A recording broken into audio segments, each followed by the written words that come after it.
Yashva badad, ha'ir rabati am, hayta ka'almana. Alas, lonely sits the city once great with people. She that was great among nations has become like a widow. These words and this image open the book of Lamentations, our communal elegy and primal scream for a destroyed Jerusalem. But they echo across Jewish history. In this moment, in too many moments, we are lonely, abandoned, lost. In pogroms, in expulsions, in murders, in acts of violence, in Mainz, Germany in 1096, and York, England in 1190, in Barcelona, Spain in 1390, and Baghdad, Iraq in 1941, in Warsaw, Poland in 1943, and Kibbutz Kfar Aza in 2023. For most of my career, I have resisted the focus on what we call the lachrymose theory of Jewish history.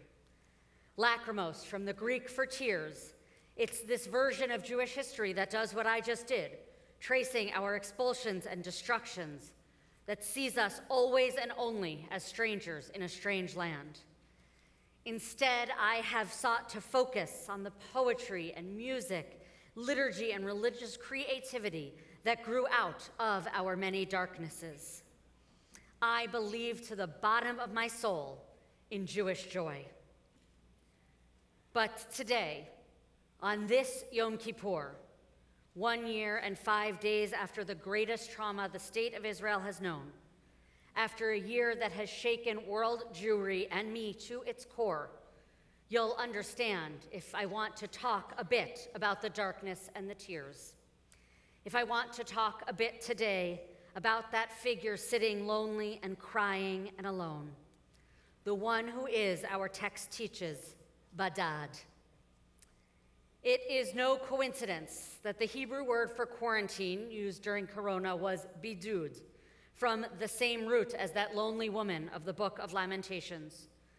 The word and the experience captures what doctors have noticed in practice. To be boded can be to be alone, it can be lonely, and it can be both. Now, aloneness, scholars have noted, is a physical state. It's about our bodies. And there are significant voices in our tradition that celebrate aloneness.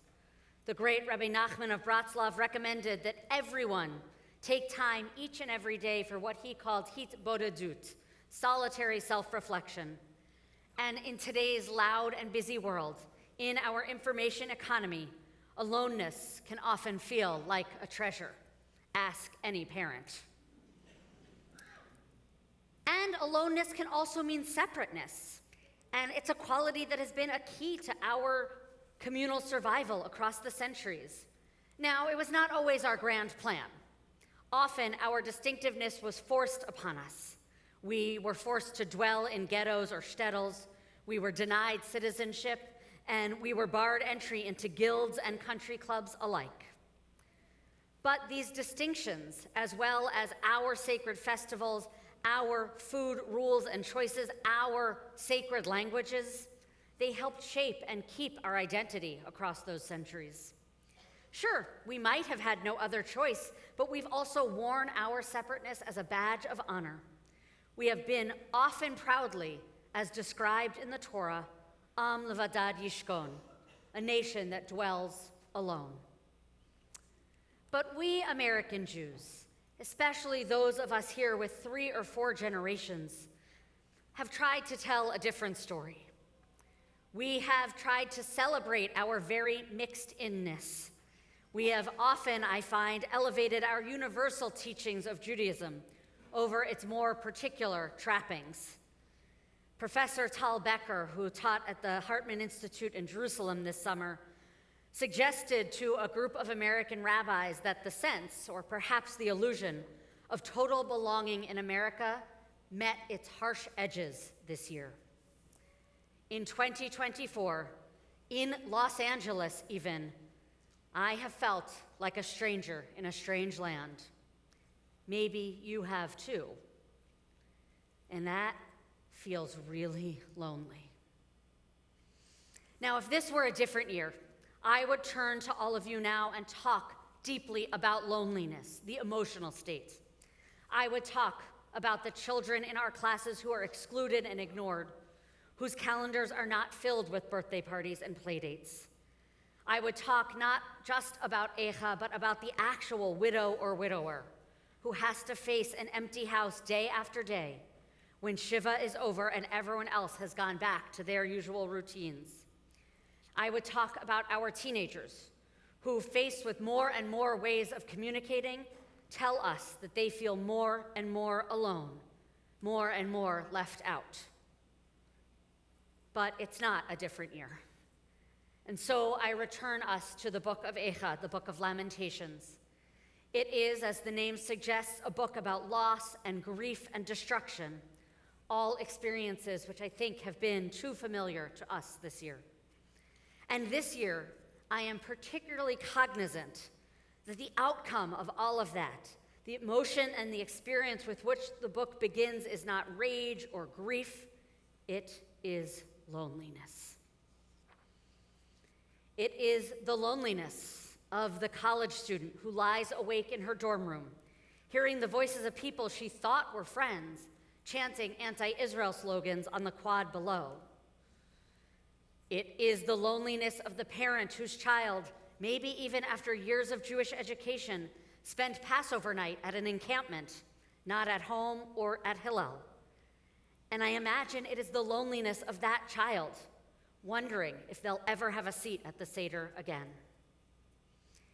It is the loneliness of our celebrities and role models and actual friends, online and in real life, who were at best silent in the face of our pain and grief, and at worst, actively hostile to it. It was my loneliness, sitting on the beach just 6 weeks ago on a beautiful sunny Labor Day, completely numb, unable to think beyond the 6 hostages who were being buried at that moment in Israel, and the loneliness of my dear friend, my connected, well-meaning Jewish friend, who couldn't figure it out and kept asking, but what's wrong? It is the loneliness of the way I think we Jews have been abandoned this year, on the extreme left, where some Jews might be okay, but Jewish peoplehood sure isn't, and the Jewish people sure aren't. Or on the extreme right, where there is great love for the Jewish people, but not so much love for actual Jewish people.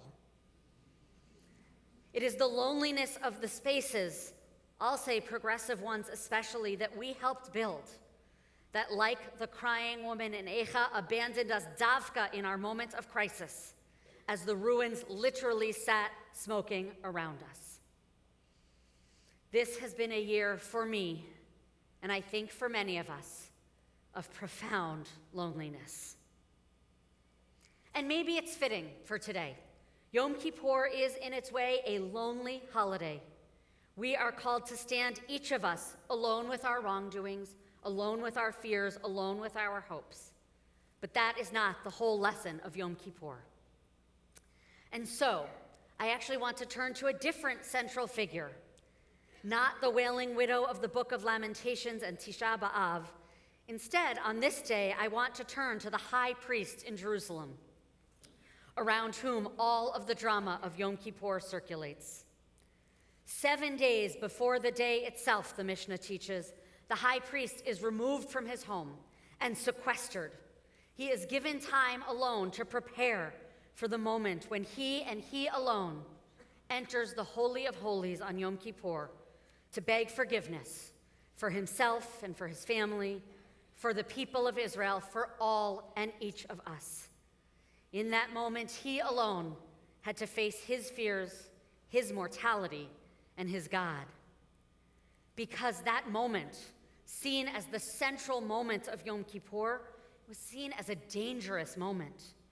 Our ancients literally saw it as a time of life or death, so much so that the apocryphal story says that the priest's assistants had to sew a special rope to his garment, and hold the other end lest they need to drag his body out from this unmediated encounter with the divine. It had to be terrifying to be in there alone, and yet that was his only choice. There was no other way to do it. Thousands of years later, doctors understand the danger of existential loneliness.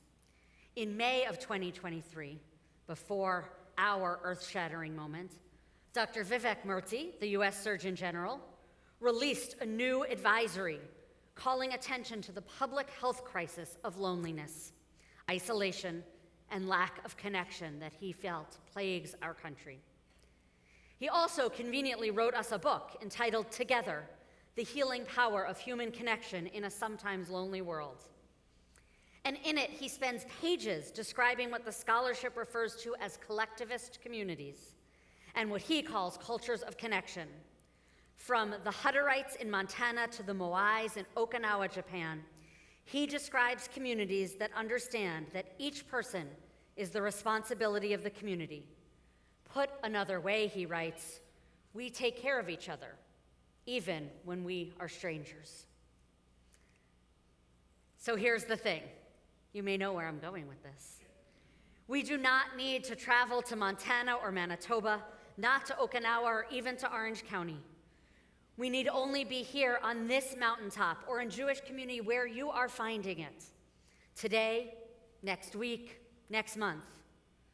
The Torah we will read in just a few moments reminds us that you stand this day, all of you, before your God Adonai, your tribal heads, your elders, your officials, every householder in Israel, your children, your wives, even the stranger within your camp, from woodchopper to water drawer. Our Torah reminds us that we stood together. We stand together. And even more, as Rabbi Josh reminded us, the prayers that we say on this day actually teach us that we are not alone. Each and every confession of sin, each and every expression of hope is offered in the first person plural. Ashamnu, Bagadnu, Salachnu. We have sinned, and we ask for forgiveness. We're reminded over and over again on this most sacred day that we are all responsible for one another. Reminded that we take care of each other, even when we are strangers. We might be lonely, but we are not alone.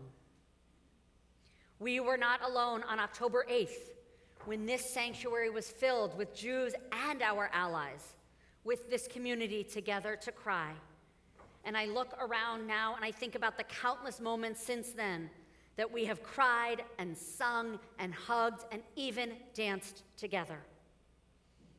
Israelis were not alone when thousands of citizens mobilized immediately after October 7th, offering shelter and clothing and food and therapy and rides to medical treatment and more to victims of the attacks. Most powerful to me personally were the photos and videos of the funerals where thousands of people, total strangers, showed up to each one. And they showed up to dig the graves, either because the cemetery workers were on reserve duty or there simply weren't enough of them. We were not alone when 300,000 people gathered on the National Mall in Washington, D.C. to pray and hope and join together in an almost unprecedented show of Jewish unity. I was not alone when I flew to Israel in November because you all filled my Amazon wish list, headlamps and battery packs for soldiers in less than 30 minutes, and then wrote to me asking what else you could possibly send with me. And this, by the way, was after this community had already raised hundreds of thousands of dollars for our soldiers and for the survivors and for the displaced families. And the Goldberg Polans were not alone when they went to bury their beloved son. Every inch of the route from Hirsch's house to the cemetery was filled with Israelis, total strangers. They wanted to ensure that John and Rachel and Libby and Orly did not walk alone, not for a single moment, because that is what we do.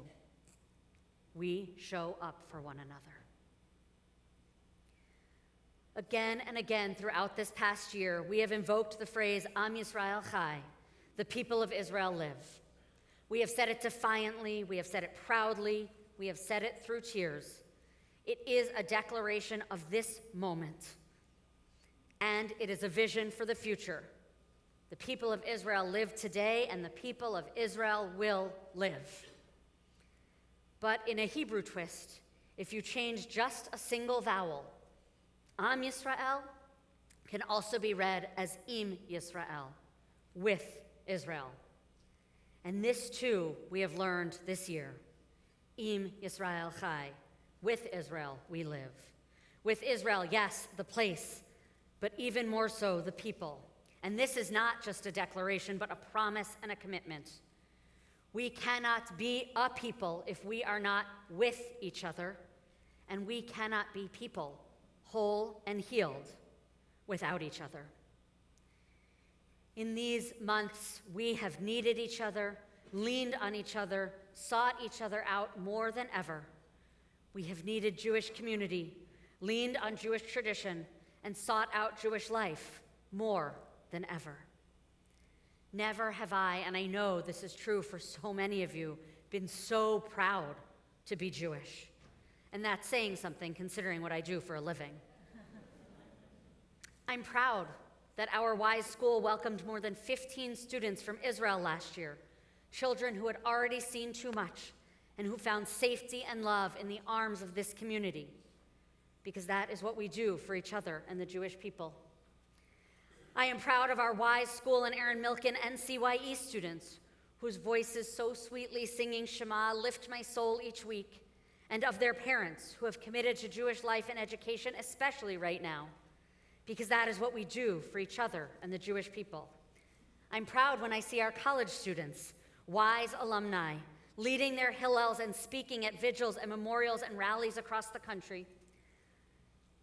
And I am proud of the ones who do the courageous work of simply walking across their campus as a visible Jew, because that is what we do for each other and for the Jewish people.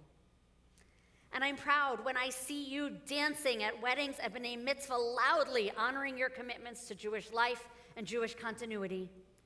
And I'm proud when I see you fill a living room for Shiv'ah, gently honoring your commitments to Jewish community. Because that is what we do for each other and the Jewish people. It is lonely out there, but we are not alone. Friends, we cannot make the world love us or see us or understand us. But here's what we can do. We can love each other and see each other and understand each other. We can commit on this day of days to really do, the work of community and connection, of showing up for one another in ways big and small, of caring with compassion, loving with laughter, and respecting across differences. Because solidarity, at least this kind, does not require political or theological or ideological unity. As Rabbi Yoshi reminded us last night, we can and will disagree, sometimes in what feels like impossible ways.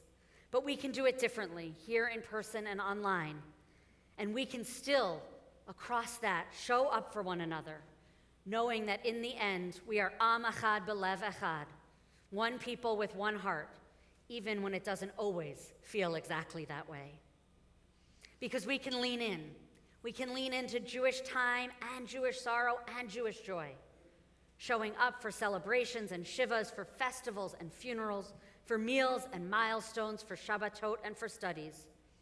You indeed have a whole book of them, endless opportunities to show up, to be there for each other, because that is what we do for each other and the Jewish people.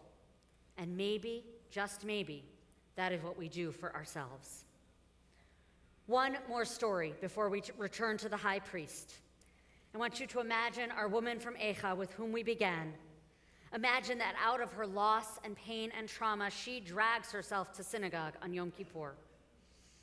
And then, as Ariel Mortkowitz describes a moment in her synagogue, but it could be our synagogue too. She writes, it was the first time she was reciting Kaddish publicly, and it was overwhelming to say the least.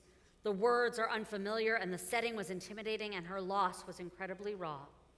She couldn't make it through. Her voice caught, and I saw another woman who had lost her own mother months before scurry back 20 rows so she could stand next to this new mourner. And then from across the room, someone else who had lost his father 2 years prior moved close. And a third woman who had lost her child circled this woman's waist. And then 2 other people in the row behind this mourner reached up and rested a hand on each of her shoulders. And this mourner finished her Kaddish, being held. In closing, I return us to our high priest, because at the end of the Yom Kippur ritual, when the high priest is finished and when he safely leaves the Holy of Holies exhausted, his obligation is not yet done. When he emerges, his colleagues give him back his regular clothes. They help him change, they escort him home, and then they celebrate with him. I have to imagine that the last thing he wants to do is host a break fast, but he has to. He has to be with these friends. It is not just a choice, it is an obligation. Because no matter how lonely the day might have been for him, it is a reminder to him that he was not alone. We are not alone. Am Yisrael Chai, Im Yisrael Chai.